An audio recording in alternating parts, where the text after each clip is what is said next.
अस्य श्रीविष्णोर्दिव्यसहस्रनामस्तोत्रमहामन्त्रस्य श्रीवेदं व्यासो भगवान् ऋषिः अनुष्टुप्छन्दः श्रीमहाविष्णुः परमात्मा श्रीमन्नारायणो देवता अमृतांशोद्भवो भानुरिति बीजम्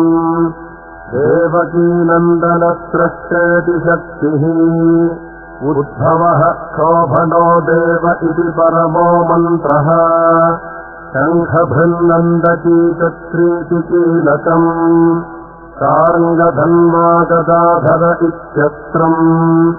रथाङ्गपाणिरक्षोभ्य इति नेत्रम् श्रितामासामगः सामेति कवचम् आनन्दम् परब्रह्मेति योनिः चतुष्सुदर्शनः काल इति चिद्बन्धः श्रीविश्वरूप इति ध्यानम् श्रीमहाविष्णुप्रीत्यर्थे सहस्रनामपारायणे विनियोगः ध्यानम् क्षीरोदन्वत्प्रदेशे शुचिमणिविलसत्सैकते मौक्तिकानाम् मालाक्लुप्तासनस्थः स्फटिकमणिनिभैर्मौक्तिकैर्मण्डिताङ्गः शुभ्रैरभ्रैरदभ्रैरुपरि विरचितैर्मुक्तपीयूषवर्षैः आनन्दीनः पुनीयादरिनलिनगदाशङ्खपाणिम् मुकुन्दः भूः पादौ यस्य नाभिर्विगतसुरनिलश्चन्द्रसूर्यौ च नेत्रे कर्णावासाश्चिरोद्यौर्मुखमपि दहनो यस्य वासोजमब्धिः अन्तःस्थं यस्य विश्वम् सुरनरखगतो भोगिगन्धर्वदैत्यैः चित्रम् रम्यते तन्त्रिभुवनवपुषम् विष्णुमीशम् नमामि ॐ नमो भगवते वासुदेवाय शान्ताकारम् भुजगशयनम् पद्मनाभम् सुरेशम् विश्वाधारम् गगनसदृशम् मेघवर्णम् शुभाङ्गम् लक्ष्मीकान्तम् कमलनयनम् योगिहृद्ध्यानगम्यम् वन्दे विष्णुम् भवभजहरम् सर्वलोकैकनाथम् मेघश्यामम् पीतकौशेजवासम् श्रीवत्साङ्गम् कौस्तुभोद्भासिताङ्गम् पुण्योपेतम् पुण्डरीकायताक्षम् विष्णुम् वन्दे सर्वलोकैकनाथम् नमः समस्तभूतानामादिभूताय भूभृते अनेकरूपरूपाय विष्णवे प्रभविष्णवे सशङ्खचक्रम् सकिरीटकुण्डलम् सपीतवस्त्रम् सरसीरुहेक्षणम् सहारवक्षस्थलशोभिकौस्तुभम् नमामि विष्णुम् शिरसा चतुर्भुजम् छायायाम् पारिजातस्य हेमसिंहासनोपरि आसीनमम्बुदश्याममाजताक्षमलङ्कृतम् चन्द्राननम् चतुर्बाहुम् श्रीवत्साङ्कितवक्षसम् रुक्मिणी सत्यभामाभ्याम् सहितम् कृष्णमाश्रये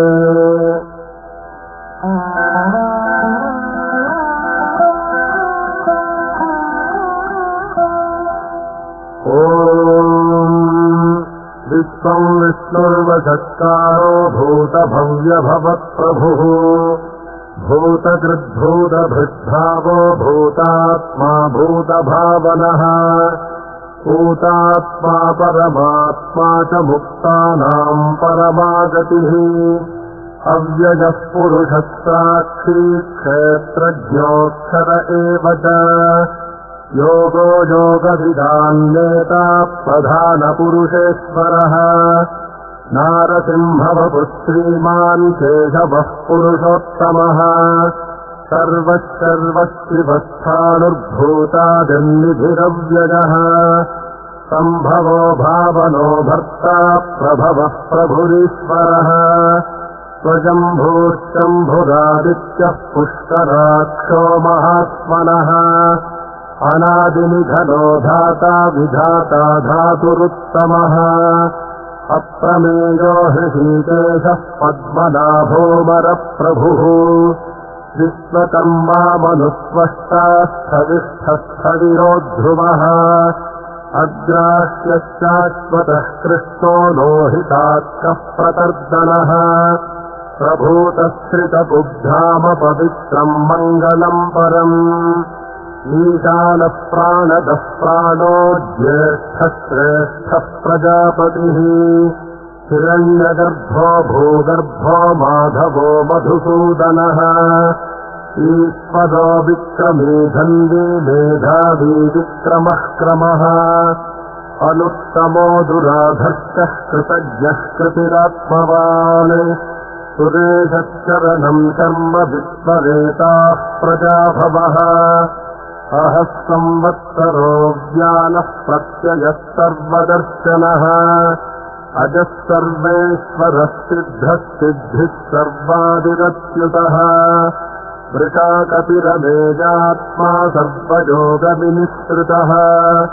वसुर्वसुमनाः सत्यः समात्मा संमितः समः अमोघः पुण्डरीकाक्षो वृषकर्मा वृषाकृतिः रुद्रो बहुशिरा बभ्रुर्विश्वजोनिश्रुतिश्रवाः अमृतश्चाश्वतस्थाणुर्वरारोहो महातपाः सर्वगः सर्वविद्वानुर्विश्वक्षेमो जनार्दनः वेदो वेदविदव्यङ्गो वेदाङ्गो वेदवित्कविः लोकाध्यक्षः सुराध्यक्षो धर्माध्यक्षः कृताकृतः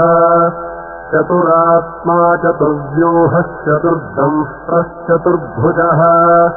भ्राजिष्णुर्भोजनम् भोक्ता सहिष्णुर्जगदादिजः अनघो विजयो जेता विश्वजोनिः पुनर्वसुः उपेन्द्रो वामनः प्रांशुरमोघः श्रुतिरोज्जितः अतीन्द्रः सङ्ग्रहः सर्गो धृतात्मा नियमोजमः वेद्यो वैद्यः सदा योगी वीरः माधवो मधुः अतीन्द्रियो महामायो महोत्साहो महाबलः महाबुद्धिर्महावीर्यो महाशक्तिर्महाद्युतिः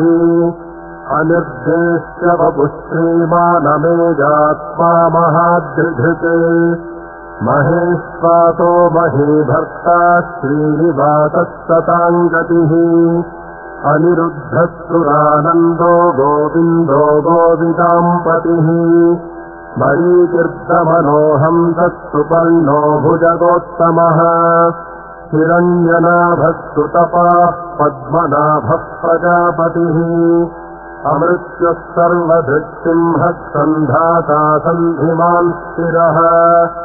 अजो दुर्मर्शनश्चास्ता विश्रुतात्मा सुरारिः गुरुतमो धाम सत्यः सत्यपराक्रमः निमिषो निमिषस्रग्रीवाचस्पतिरुदारधीः अग्रणीर्ग्रामणी श्रीमान् न्यायो नेता समीरणः सहस्रमूर्ध्वा विश्वात्मा सहस्राक्षः सहस्रपात् आवर्तनो निवृत्तात्मा संवृतः सम्प्रमर्दनः अहः संवर्तको बन्धिरनिरोधरणीधरः सुप्रसादः प्रसन्नात्मा विश्वभृद्विश्वभुग्विभुः सत्कर्ता सत्कृतः साधुर्जह्नुर्नारायणो नरः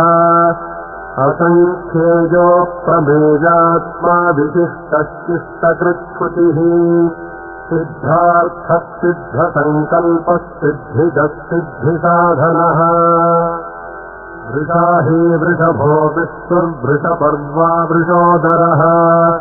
वर्धनो वर्धमानश्च विदिक्तश्रुतिसागरः सुभुजो दुर्धरो वाग्मी महेन्द्रो वसुतो वसुः नैकरूपो बृहद्रूपः क्षितिविष्टः प्रकाशनः ओजस्तेजोद्युतिधरः प्रकाशात्मा प्रतापनः ऋद्धस्पष्टाक्षरो मन्त्रश्चन्द्रांशुर्भास्करद्युतिः अमृतांशोद्भवो भानुश्चशबिन्दुः औषधम् जगदस्सेतुः सत्यधर्मपराक्रमः भूतभव्यभवन्नाथः पवनः पावनो नलः कामः कामकृत्कान्तः कामः कामप्रदः प्रभुः युगादिकृद्युगावर्तो नैकमायो महाजनः अदृश्यो व्यक्तरूपश्च सहस्रजिदनन्तजिते इष्टोदिशिष्टशिष्टेष्टशिखण्डीनभुषो वृषः क्रोधः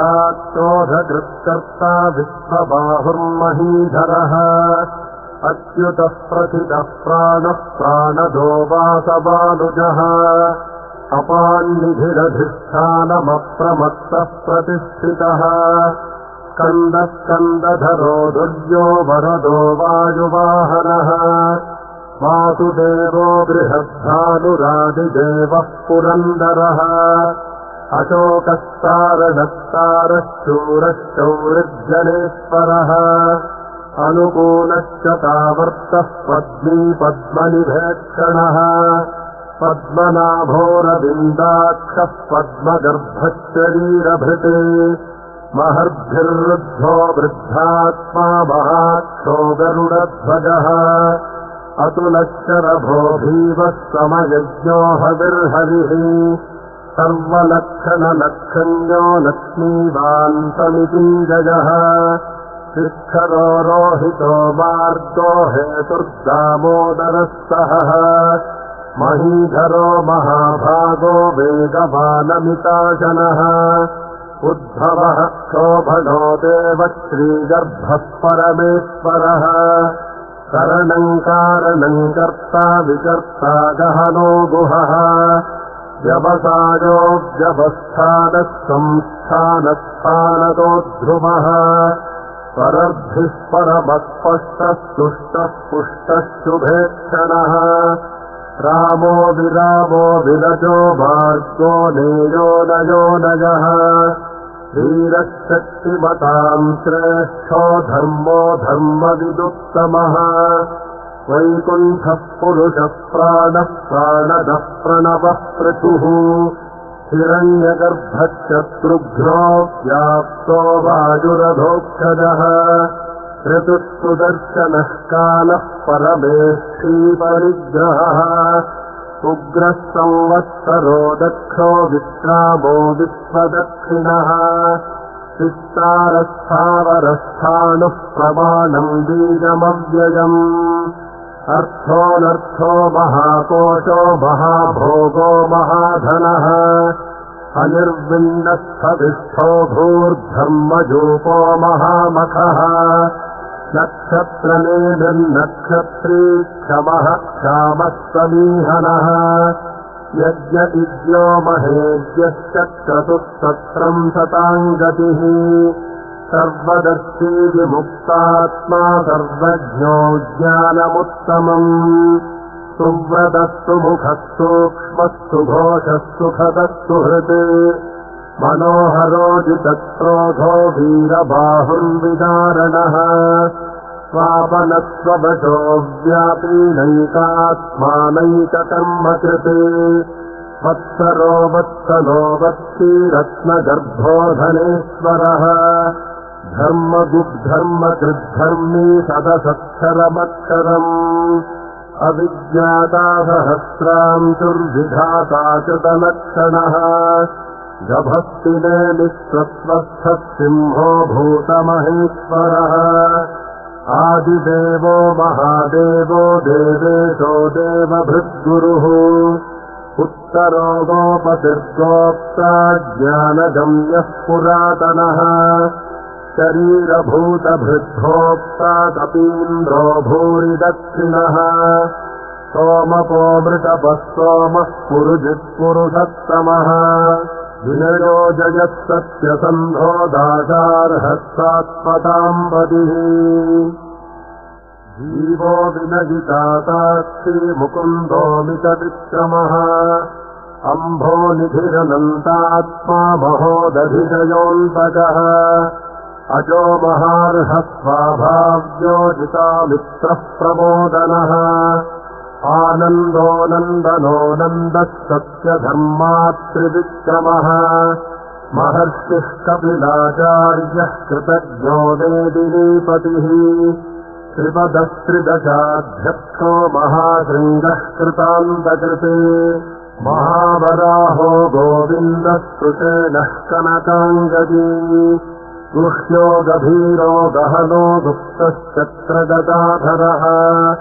रेधास्वाङ्गोजितः कृष्णो दृढः सङ्कर्षणोच्युतः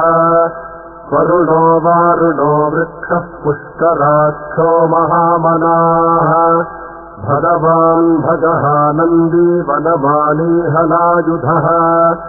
आदित्यो ज्योतिरादित्यः सहिष्णुर्गतिसत्तमः सुधन्वाखण्डपरशुर्दारुणो द्रविणप्रदः दिवस्पृक्सर्वदृग्यातो वाचस्पतिरजो निजः त्रितामासामगः सामनिर्वाणम् भेषजम् भिषके सन्न्यासकृच्छमश्चान्तो निष्ठाशान्तिः परागणम् शुभाङ्गशान्तिदस्रष्टा कुमुदः कुवलेशजः गोहितो गोपतिर्गोप्ता वृषभाक्षो वृषप्रियः अनिवर्ती निवृत्तात्मा संक्षेप्ताक्षेमकृत्शिवः श्रीवत्सवक्षा श्रीवासः श्रीपतिश्रीमतांवरः श्रीदश्रीशः श्रीनिवासः श्रीनिधिः श्रीविभावनः श्रीधरः श्रीकरश्रेयः श्रीमान् लोकत्रयाश्रयः वक्षस्वङ्गश्चतानन्दो नन्दिर्ज्योतिर्जनेश्वरः विदितात्मा विधेयात्मा दत्तीर्थिच्छिन्नसंशयः उदीर्णः सर्वतश्चक्षुरनीशश्चाश्वतस्थिरः भूषयो भूषणो भूतिर्विशोकश्चोकनाशनः अर्चिष्मानर्चितः कुम्भो विशुद्धात्मा विशोधनः अनिरुद्धो प्रतिरथः प्रद्युम्नोमितविक्रमः कालनेमिनिहावीरः शौरिशूरजनेश्वरः त्रिलोकात्मा त्रिलोकेशः केशवः केशिहा हरिः कामदेवः कामपालः कामीकान्तः कृतागमः अनिर्देश्य वपुर्विष्णुर्वीरोऽनन्तो धनञ्जयः ब्रह्मण्यो ब्रह्मकृद्ब्रह्मा ब्रह्म ब्रह्मविवर्धनः ब्रह्मविद्ब्राह्मणो ब्रह्मी ब्रह्मज्ञो ब्राह्मणप्रियः महाक्रमो महाकर्मा महातेजा महोरगः महाक्रतुर्महायज्वा महायज्ञो महाहविः सव्यस्तवप्रियस्तोत्रम् स्तुतिस्तोतारणप्रियः पूर्णः पूरजिता पुण्यः पुण्यकीर्तिरनामयः मनोजवस्तीर्थकरो वसुरेता वसुप्रदः वसुप्रदो वासुदेवो वसुर्वसुमनाहविः सद्गतिः सत्कृतिः सत्ता सद्भूतिः सत्परायणः शूरसेनो यदुश्रेष्ठः सन्निवासः सुजामुनः भूतावासो वासुदेवः सर्वासुदिनयोनलः दर्पः दर्पदो दृप्तो दुर्धरोऽथापराजितः दीप्तमूर्तिर्महामूर्तिर्दीप्तमूर्तिरमूर्तिमान् अनेकमूर्तिरव्यक्तः शतमूर्तिश्शताननः एकोनैकस्तवः कश्चिन्यत्तत्पदमनुत्तमम् लोकबन्धुर्लोकनाथो माधवो भक्तवत्सलः